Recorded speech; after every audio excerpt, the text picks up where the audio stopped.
বিসমিল্লাহির রহমানির রহিম। উপস্থিত সাংবাদিক ভাই ও বোনেরা, আসসালামু আলাইকুম।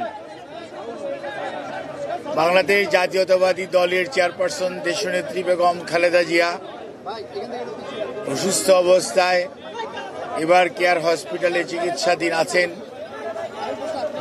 গত 23শে নভেম্বর দিবাগত রাত্র থেকে।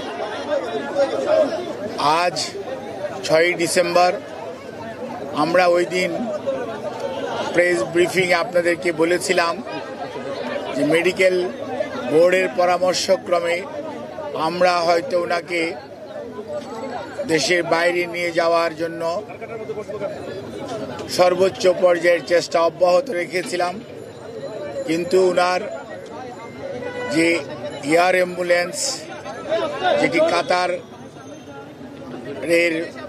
আমিরের পাঠানোর জন্য যিনি উদ্যোগ নিয়েছেন, সেই এয়ার অ্যাম্বুলেন্সের কারিগরি ত্রুটির কারণে ওটাও যেমন আসতে পারে না, এটা সত্যি কথা।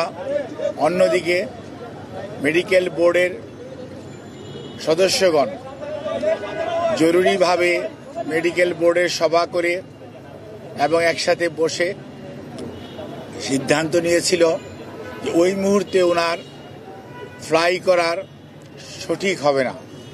সেজন্যই আমরা ওনার যে বিদেশ নেওয়ার যে বিষয়টি সেটি কিছুটা বিলম্বিত হচ্ছে।